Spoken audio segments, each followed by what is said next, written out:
Good morning students. जैसा कि अपना क्लास 12th का सेकंड चैप्टर चल रहा है सॉल्यूशन, और आज हम अगला पार्ट स्टार्ट करते हैं। कल हमने कोलिगेटिव प्रॉपर्टी स्टार्ट की थी कि कोलिगेटिव प्रॉपर्टीज क्या होती हैं, ठीक है। तो अगर हमने उसके अकॉर्डिंग हमने कल क्या पढ़ लिया था, एक आपने डिस्कशन पढ़ लिया था। क्या पढ़ा था उसके according? Relative lowering in vapour pressure पढ़ लिया था, जो पहली कोलिगेटिव प्रॉपर्टी है। आज हम सेकंड कोलिगेटिव प्रॉपर्टी पढ़ना स्टार्ट कर रहे हैं। तो आपको ये पता है यहाँ से सेकंड कोलिगेटिव प्रॉपर्टी क्या है, ठीक है। तो ये सेकंड कोलिगेटिव प्रॉपर्टी है, ठीक है। तो इसमें स्टार्ट करते हैं अपन और समझते हैं कि कॉन्सेप्ट क्या है आज का। तो हमारे पास यहाँ है the boiling point of a liquid is defined as the temperature of at which its vapor pressure becomes to be atmospheric pressure, ठीक है। मतलब क्या है कि बोल रहा है the boiling point of a liquid, ठीक है। Boiling point of a liquid defined as the temperature at which its vapour pressure becomes equal to the atmospheric pressure, ठीक है। तो जो वेपर प्रेशर है वो एटमॉस्फेरिक प्रेशर के इक्वल बन जाए तो हम उसे क्या कहेंगे? हम उसे कहेंगे हम आगे देखिए, the vapour pressure of a solution having non volatile solute is a low. मतलब उसका वेपर प्रेशर क्या होगा? लो होगा, नॉन वोलेटाइल सोल्यूट का, है ना। तो इसके आगे हमें पता है hence more temperature will be required. अगर देखो वेपराइजेशन अगर है वो क्या है, सॉल्यूशन वेपराइजेशन कम हो रहा है नॉन वोलेटाइल सोल्यूट का, तो आपको क्या करना पड़ेगा? टेम्परेचर राइज अप करना पड़ेगा, बढ़ाना पड़ेगा, है ना। तो क्या हो जाएगा, यहां से टेम्परेचर बढ़ाना पड़ेगा for the vapour pressure of a solution to be the equal to the atmospheric pressure. तो मतलब क्या होगा कि उसका वेपर प्रेशर कम होगा तो हमें टेम्परेचर को उसके वेपर प्रेशर को एटमॉस्फेरिक प्रेशर के बराबर करने के लिए क्या करना पड़ेगा? उसका टेम्परेचर राइज अप करना पड़ेगा, बढ़ाना पड़ेगा, ठीक है। Then the boiling point of the solution is more than the boiling point of the solvent।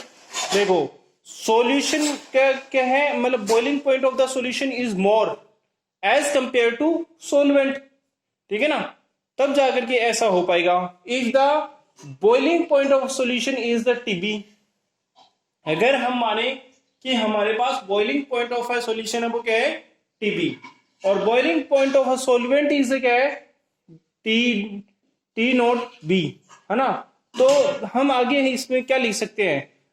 Elevation in a boiling point is equal to delta TB is equal to TB minus TB naught, और क्या लिख सकते हैं? TB directly proportional to delta P. ये delta P क्या है? मतलब partial जो भी प्रेशर हमारे पास रिक्वायर्ड है वो सब हम उसमें कंसिडर करता है। तो यहां से हमें पता चला कि क्या होता है ये। तो यहां से हमें पता चला कि एलिवेशन इन बॉइलिंग पॉइंट क्या होता है, ठीक है। एलिवेशन इन बॉइलिंग पॉइंट हम समझ रहे हैं, तो आपको यहां से पता चला कि अगर कोई सॉल्यूशन है उसका जो मतलब टेम्परेचर उसका जो वेपर प्रेशर है वो एटमॉस्फेरिक प्रेशर के इक्वल हो जाए तब हम उसे क्या कहेंगे। और लेकिन ये कब होगा पता है आपको? यहां से आपको पता चल रहा है कि हमारे पास सोल्यूट है वो नॉन वोलेटाइल है, और नॉन वोलेटाइल सोल्यूट होता है वो लेस वेपराइज होता है, आपको पता है, ठीक है। तो वहां से क्या है कि अगर उसको इक्वल करना है हमें एटमॉस्फेरिक प्रेशर के इक्वल, तो हमें क्या करेगा? टेम्परेचर बढ़ाना पड़ेगा, है ना। More temperature will be required, है ना, for the vaporisation of the solution. और यहां से अगर मतलब हम उसको ज्यादा अगर हम टेम्परेचर देंगे तो हमें ये क्या पता चलेगा कि हमारे पास जो सॉल्यूशन है उसका टेम्परेचर किससे ज्यादा हो जाएगा? प्योर सॉल्वेंट से ज्यादा हो जाएगा। तो हम क्या करेंगे? सॉल्यूशन में से सॉल्वेंट का निकाल लेंगे तो हमारे पास चेंज इन टेम्परेचर आ जाएगा, जो क्या कहलाएगा? एलिवेशन। मतलब कितना बढ़ा? एलिवेशन का मतलब होता है बढ़ना, और कितना बढ़ा है वो हमारे पास यहाँ ग्राफ से भी पता चल रहा है कि हमें यहाँ पता है सॉल्यूशन का जो टेम्परेचर है वो हमारे पास टीबी है, और जो प्योर सॉल्वेंट है उसका टेम्परेचर है वो टी नोट बी है, ठीक है। तो यहां से एलिवेशन इन बॉइलिंग पॉइंट से हमें पता पड़ रहा है कि delta TB is equal to TB minus TB naught, और TB directly proportional to P, मतलब कितना प्रेशर है वो राइज अप होगा। जितना टेम्परेचर बढ़ेगा, जो सॉल्यूशन का टेम्परेचर जितना बढ़ाएंगे उतना ही उसका वेपर प्रेशर बढ़ जाएगा। तो ये यहां से डायरेक्टली प्रोपोर्शनल आ गया। अब देखो ग्राफ से पता चल रहा है कि कौन सी किसका सॉल्यूशन हमारा टेम्परेचर ज्यादा है। देखो यहां हमारे पास वेपर प्रेशर इस डायरेक्शन में ऊपर की तरफ वेपर प्रेशर, और यहां हमारे पास टेम्परेचर। तो हमारे पास ये मान लो कोई प्रेशर है जहां इक्वल के सॉरी यहां लिखा नहीं है, तो यहां ये कोई प्रेशर है, ठीक है, ये है P, ठीक है। तो यहां से हमें पता चल रहा है इसमें कि हमारे पास वेपर प्रेशर है, ये है कांस्टेंट, मान लो यहां से यहां तक है। तो यहां से जो टेम्परेचर है वो प्योर सॉल्वेंट के लिए रिक्वायर्ड है, वो तो ये वाला है लिखा हुआ है। यहाँ ए से बी तक का जो टेम्परेचर है वो सॉल्वेंट का है, ये रहा पॉइंट इसका। और हमारे पास टीबी है वो किसका है, सॉल्यूशन का, जो क्या है C2D है। ये D यहाँ है, ये डेल्टा टीबी है, और ये D है इस कर्व के लिए, ठीक है। तो हमारे पास इस ग्राफ से पता चल रहा है कि एलिवेशन कितना आया, एलिवेशन आया यहाँ हमारे पास डेल्टा टीबी, डेल्टा टीबी। यहां से भी अपन डेल्टा टीबी निकाले हैं यहां से, और ये भी डेल्टा टीबी आया। कैसे आया, कितना चेंज आया इस प्रेशर में हमारे पास, सॉरी इस टेम्परेचर में, वो यहां से पता चल रहा है। किससे पता चल रहा है, ग्राफ से। तो अब हमने इसकी ग्राफ की जो कंपोजिशन है वो तो देख ली है। अब हमें देखना है इसका जो आगे की जो डेरिवेशन है वो कैसी है, वो देखते हैं।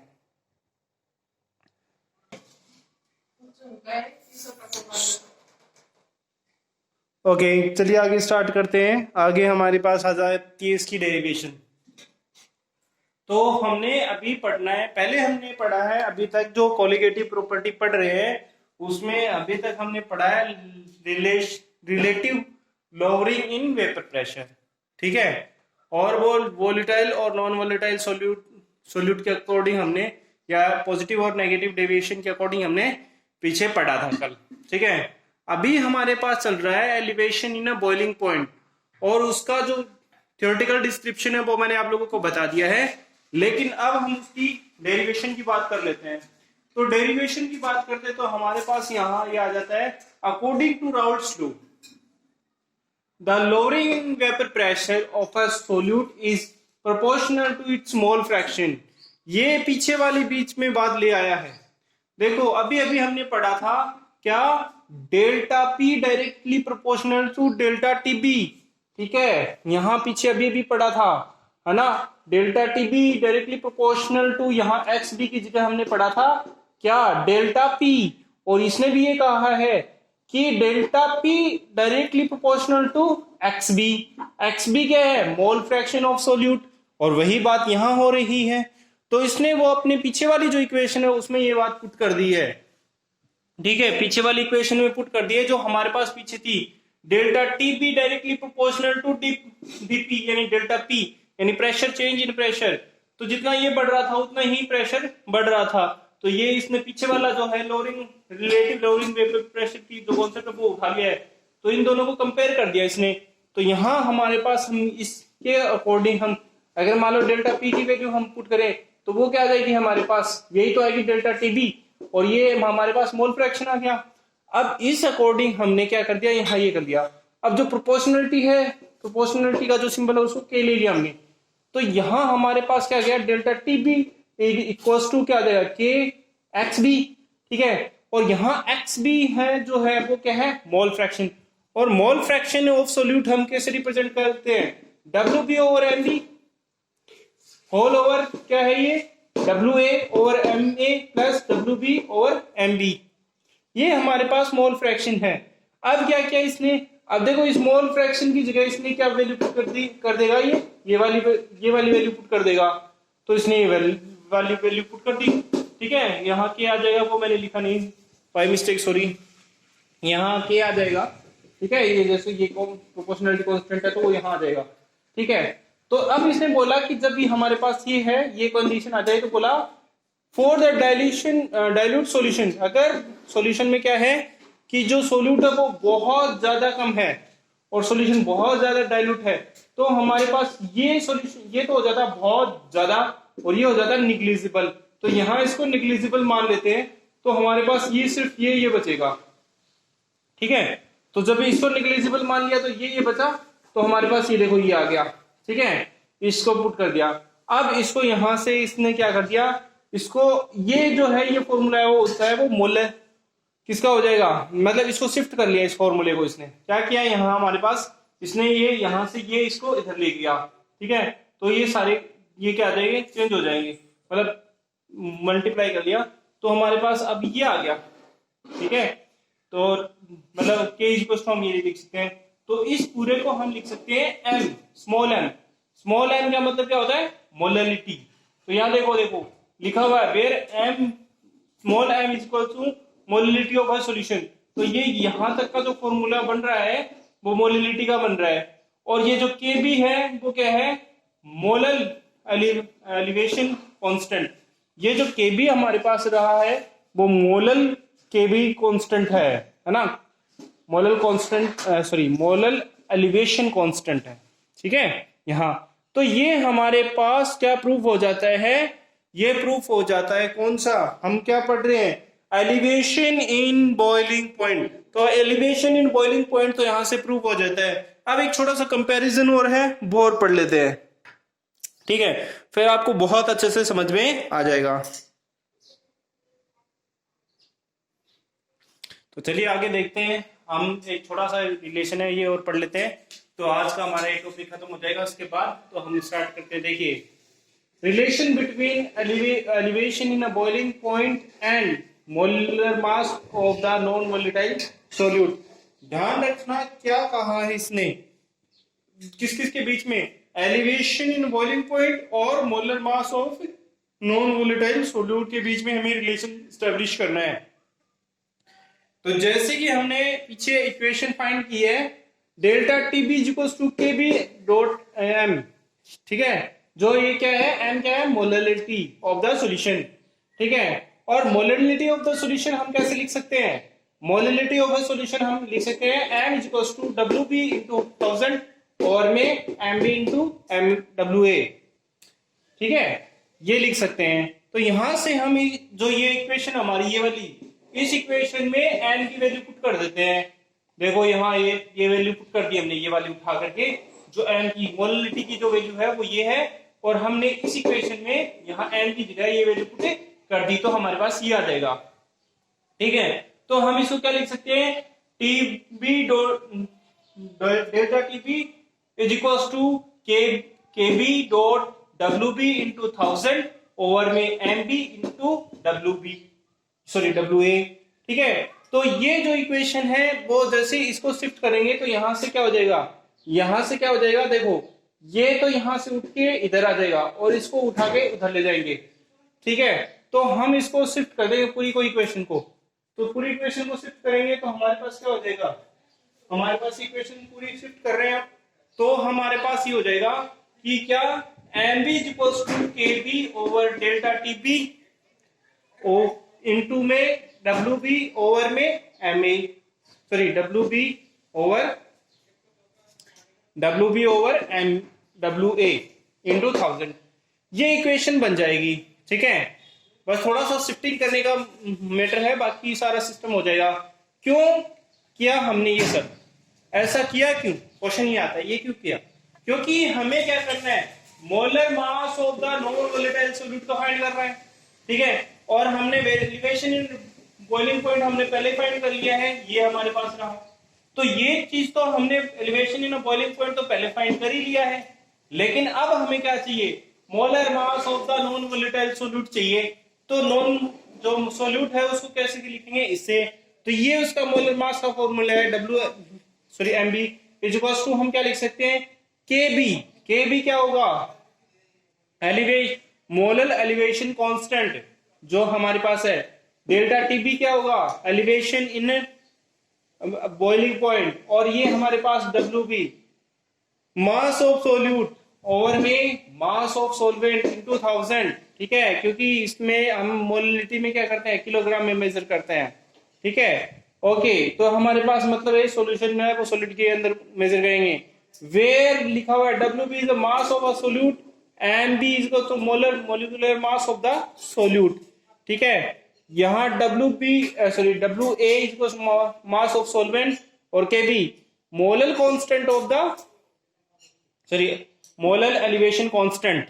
Okay, according to Van't Hoff law के according Kb is related to the latent heat of vaporization। देखो अब क्या कर दिया इसने, थोड़ा सा चेंज कर दिया सिस्टम।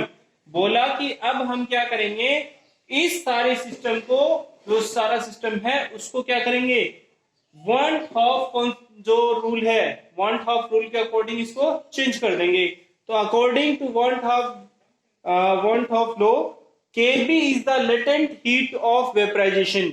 ये जो Kb हमारे पास था इसको इसने क्या कह दिया, लेटेंट हीट ऑफ वेपराइजेशन का नाम दे दिया of the solvent as follows. जब हम इसको ऐसे लिखेंगे तो Kb की वैल्यू हम लिखना चाहते हैं, तो Kb की वैल्यू हमारे पास यहाँ क्या आ जाएगी, M B R T square RTB square. ठीक है, over delta H vaporisation into 1000। ये हाइड्रेशन एंथैल्पी है, चेंज इन एंथैल्पी है। ठीक है, वो ये यहां से आ जाती है। तो हमारे पास यहां से पता चलता है एम ए क्या है, एम ए यहां हमारे पास क्या हो जाएगा, molecular mass of the solvent. ठीक है, ये एम ए है, सॉरी यहाँ बी लिखा गया है गलती से, एम ए है ये। चेंज कर लेते हैं थोड़ा सा इसको एक बार।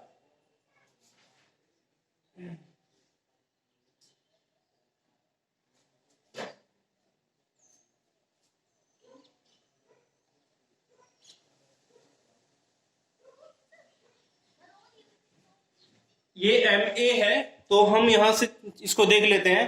हमारे पास एम ए क्या हो जाएगा, molecular mass of the solvent. R is the gas constant कहेंगे, और हमारे पास डेल्टा टीबी क्या है, टीबी है boiling point in the solvation, boiling point of the solution. और यहां पर डेल्टा एच क्या है, vaporisation, latent heat of the vaporisation किसे कहते हैं। ठीक है, तो ये हमारे पास लेटेंट, ये पूरा कॉन्सेप्ट आ गया। वन हाफ लॉ के अकॉर्डिंग हमने सारी चीजें हैं वो डिस्कस कर ली हैं। ओके, अब हम स्टार्ट करते हैं हमारा जो है आगे का कॉन्सेप्ट। तो आज वो कॉन्सेप्ट नहीं स्टार्ट हो पाएगा, आगे का कॉन्सेप्ट हम बाद में स्टार्ट करेंगे। Okay, have a nice day everyone and good bye. You अपना काम करते रहिए बहुत तरीके से और नोट्स बनाते रहिए। जो मैं आप लोगों को समझा रहा हूं वो कैसा आपको समझ में आ रहा है, ये सब आप मुझे व्हाट्सएप पे बता सकते हैं। ओके, और कोई भी प्रॉब्लम हो तो मुझे कॉल करो, और अपना जो भी सॉल्यूशन आप चाहते हो वो आपको मिलेगा। Okay, have a nice day.